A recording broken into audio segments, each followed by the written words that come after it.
Sermon 219. Imam Ali, peace be upon him, recited the verse. Engaged vying in exuberance until ye come to the graves. Then he said, how distant from achievement is their aim, how neglectful are these visitors, and how difficult is the affair.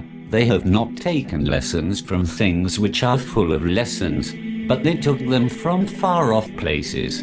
Do they boast on the dead bodies of their forefathers, or do they regard the number of dead persons as a ground for feeling boastful of their number? They want to revive the bodies that have become spiritless, and the movements that have ceased. They are more entitled to be a source of lesson than a source of pride. They are more suitable for being a source of humility than of honor. They looked at them with weak-sighted eyes, and descended into the hollow of ignorance. If they had asked about them from the dilapidated houses and empty courtyards, they would have said that they went into the earth in the state of misguidance. And you too are heading ignorantly towards them. You trample their skulls, want to raise constructions on their corpses. You graze what they have left and live in houses which they have vacated. The days that lie between them and you are also bemoaning you and reciting elegies over you. They are your forerunners in reaching the goal,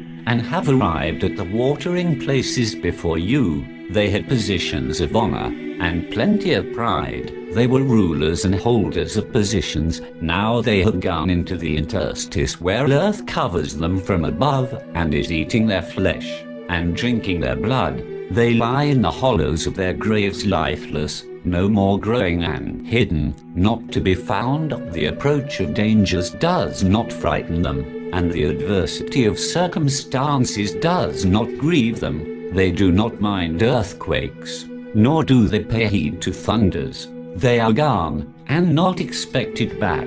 They are existent but unseen. They were united but are now dispersed. They were friendly, and are now separated. Their accounts are unknown, and their houses are silent, not because of length of time, or distance of place, but because they have been made to drink the cup of death, which has changed their speech into dumbness, their hearing into deafness, and their movements into stillness. It seems as though they have fallen in slumber.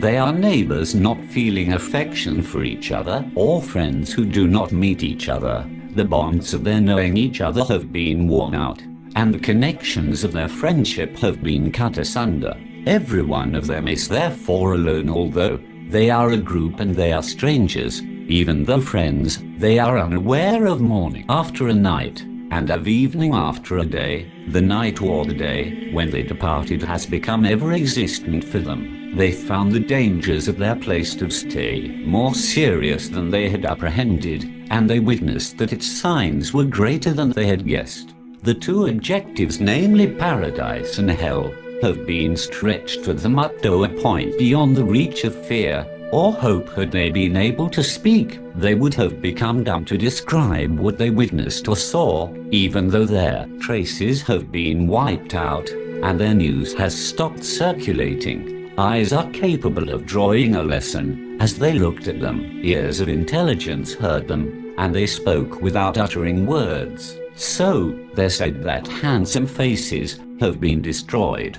and delicate bodies have been smeared with earth. We have put on a worn-out shroud. The narrowness of the grave has overwhelmed us, and strangeness has spread among us. Our silent abodes have been ruined. The beauty of our bodies has disappeared.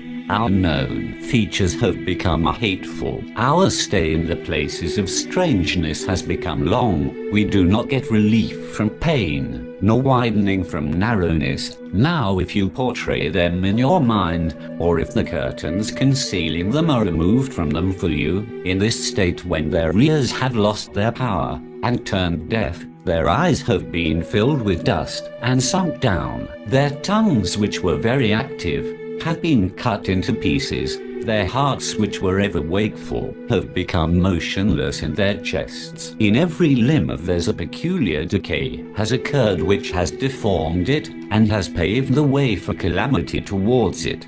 All these lie powerless, with no hand to help them, and no heart to grieve over them, then you would certainly notice the grief of their hearts and the dirt of their eyes. Every trouble of theirs is such that its position does not change, and the distress does not clear away. How many a prestigious body and amazing beauty the earth has swallowed, although when in the world he enjoyed abundant pleasures and was nurtured in honor, he clung to enjoyments even in the hour of grief. If distress befell him, he sought refuge and consolation, derived through the pleasures of life, and playing and games. He was laughing at the world, while the world was laughing at him, because of his life full of forgetfulness. Then time trampled him like thorns, the days weakened his energy, and death began to look at him from near. Then he was overtaken by a grief which he had never felt,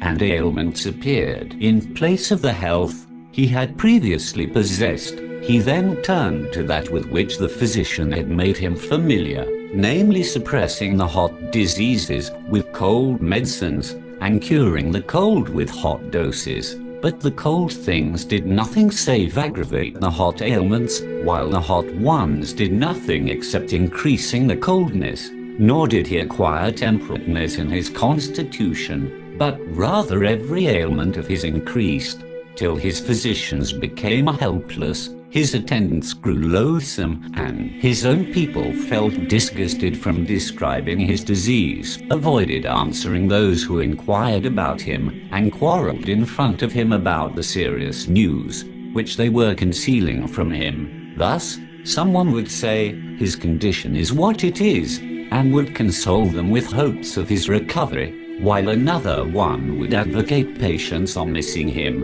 recalling to them the calamities that had befallen the earlier generations. In this state, when he was getting ready to depart from the world and leave his beloved ones, such a serious choking overtook him that his senses became bewildered, and the dampness of his tongue dried up. Now, there was many an important question, whose reply he knew about he could not utter it, and many a voice that was painful for his heart, that he heard but remained unmoved, as though he was deaf. The voice of either an elder whom he used to respect, or the younger whom he used to caress. The pangs of death are too hideous to be covered by description, or to be appreciated by the hearts of the people in this world.